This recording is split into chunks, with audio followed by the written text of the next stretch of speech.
You know, there's a lot of things rotten with the Hockey Hall of Fame.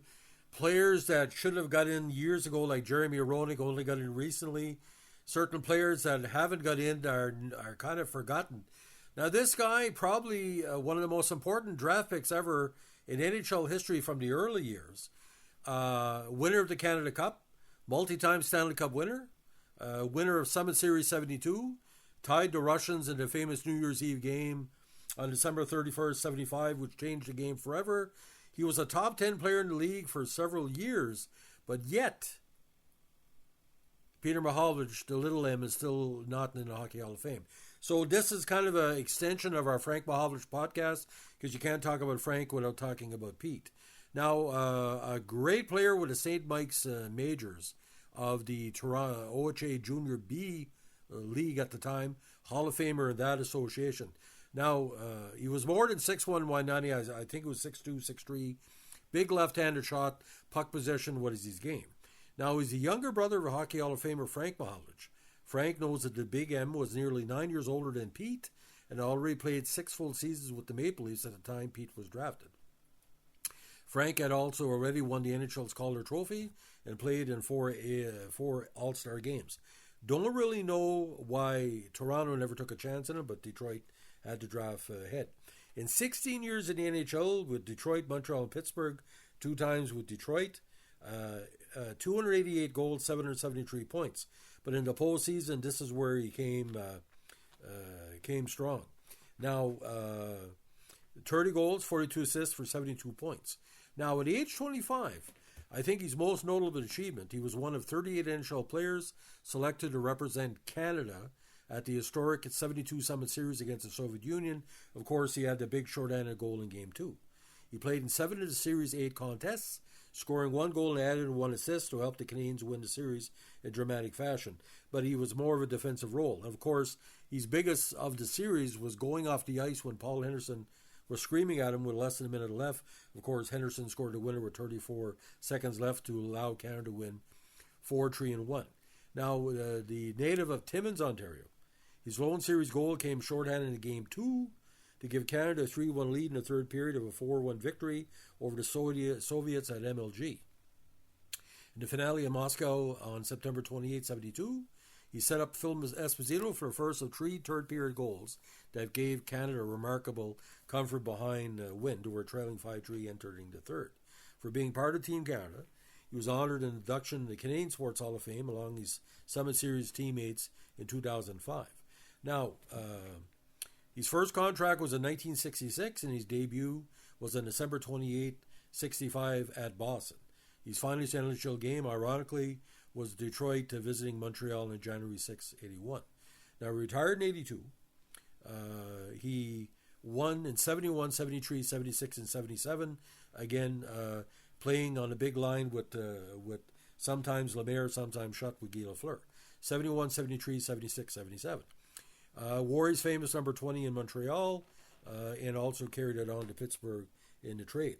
Now, ironically, Montreal got him for nothing. He was traded by Detroit with Bart Crashley to Montreal in exchange for former number 1 draft pick Gary Monahan and Doug Piper. He was eventually traded by Montreal with Peter Lee to Pittsburgh in exchange for Pierre Lewis and future considerations, which included Peter Marsh, who was granted on December 15, 77. He was eventually traded by Pittsburgh to Detroit in exchange for former Hab Nick Libet, and he was released by Detroit in 82 in August, prompting his retirement. Now, he set the current Montreal record for assists in one season with 82 and 75, finishing 3rd in the league. He also represented Montreal at the 71-76 NHL All-Star teams. He won the inaugural Canada Cup with Team Canada in 76 and kind of initiated the jersey exchange at the end of the game against Czechoslovakia in the second game in the 3-game series. He finished with 117 points for Montreal in 75 and 105 in 76. Led Montreal in assists at 2 straight seasons, playing again with Schutt and Lafleur with 82 and 75 and 71 and 76. He also led Montreal in penalty minutes in 3 seasons, 71, 72, and 74. Now we had led Montreal in playoff assists in 75 and a playoff penalty minutes with 71, with 43 and 73 with 22. He won an AHL Calder Cup with Pittsburgh in 67, and get this, in 81.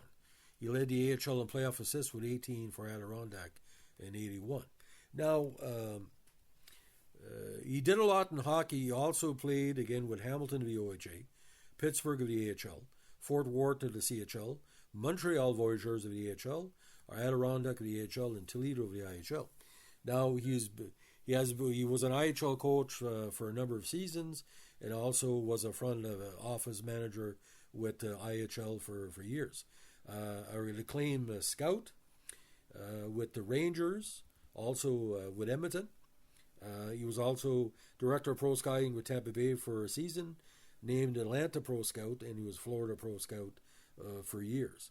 Now, unfortunately, he was diagnosed with prostate cancer in 1997 and underwent surgery, but cancer returned in 2000 and later went into remission. Now, he was also selected by the Minnesota Fighting Saints in 72 in the first ever WHA draft and never played. He had 3 goal and 3 assists in the 76 NHL All-Star game, setting up goals by Rick Martin, Brad Park, and Guy Lafleur. He also participated in the 78 NHL Showdown Series skills competition aired on Hockey Night in Canada. Now, he grew 4 inches after being drafted by the Red Wings 63 and played most of his NHL career at 6'5", 2,010 pounds. Some people say 6'3", some people say 6'5". I saw him as 6'5" and 7 feet on skates. He was an alternate captain for Montreal in 77 and for Pittsburgh in 79. He retired as a pro player for the first time following his 82 season with Adirondack in 82. Now, his first 2 NHL seasons was at left wing before he moved back to center. He scored a hat-trick in his debut with Pittsburgh on November 30th, 77 versus Detroit, leading to the Ice Birds to a 6-4 win over Red Wings. Now, a longtime resident of Glens Falls, New York, of course. Now, the big line, of course, with Schutt and Lafleur from 74 to 76. I still don't know why they didn't double shift him with maybe one of the younger players, but he had a problem with Mario Tremblay, and I think Lambert, Mahovlich, Lafleur would have been a great line. Now, he was an avid golfer and backhand player, and also ranked 53rd in 99 on the Hockey News list of the most colorful people in hockey.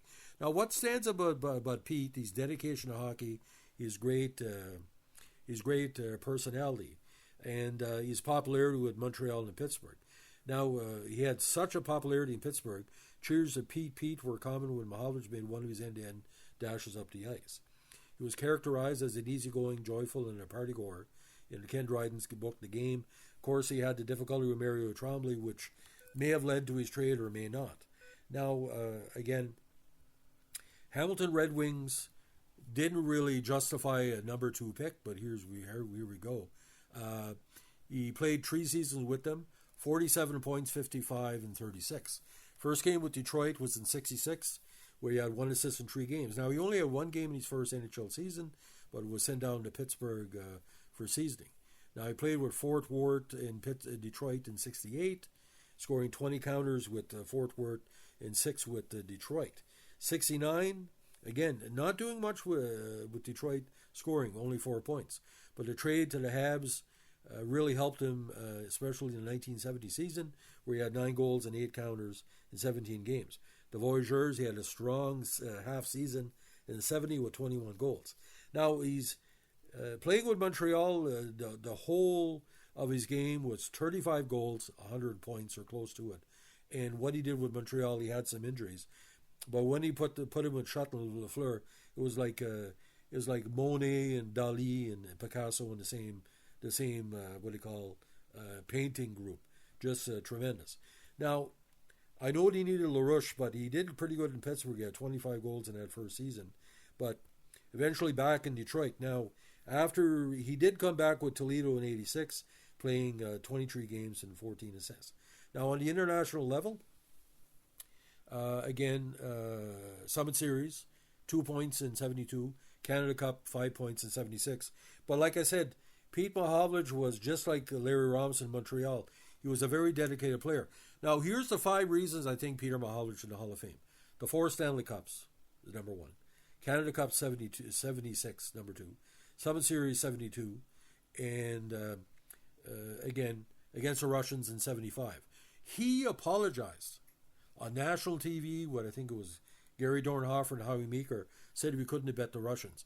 At the time, the World Championship was the Russians. We played Red Army in 75 into 76.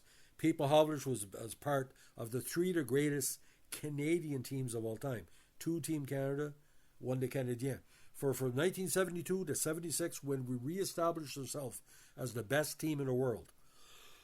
The best club team was the Montreal Canadiens. The best team was the Team Canada. Everybody got together. Pete Mahovlich was the key. He was that third player. You needed Lafleur, right? Okay. You needed Schutt, but Lemaire wasn't going to do it. Lemaire was not picked for 72. But in 76, you saw how he played against the Russians and the Czechs. He made it work. So Pete Mahovlich, you're in my Hall of Fame, Canada, Montreal Canadiens. By the way, ladies and gentlemen, a suggestion, you think the Montreal Canadiens should start their own Hall of Fame, just for Montreal Canadiens. He'd be the person in. Having him not in the Hockey Hall of Fame is a disgrace. Little M, my God, what thrills he gave us. Everybody likes Pete Mahovlich. Handsome guy. But I want you to do this if you can find it, ladies and gentlemen. This is close to my heart. The 4-hour CBC miniseries on Summit Series 72 was filmed at the Aiken Center in Frankton, which is less than 60 minutes from my place. The great Bruce Hallahan, other people have covered sports there for years, can tell you the ghosts of 72 are still at the Aiken Center. So if you're passing by Frankton, New Brunswick, go to the Aiken Center, and the ghosts of Pete Mahovlich, Phil Esposito, Gary Bergman, Ken Dryden, all the actors that played him, like the guy from Degrassi playing Bobby Clark. He played gay in Degrassi, but he played a perfect Bobby Clark. Probably the best hockey movie of all time. And you see how they treat Pete Mahovlich. He's sort of the jokesters of the bunch, like him and Wayne Cashman. Ladies and gentlemen, Pete Mahovlich, my God, what a legend, what a man, what a player, and what a career. So, ladies and gentlemen, thank you for the support of the Montreal Canadiens podcast. We've been giving several thousand hits over recent weeks, talking about the 70s era. Ladies and gentlemen, Pete Mahovlich, number 20, Hall of Fame. Will he be called? I hope so. Have a good one. Bye.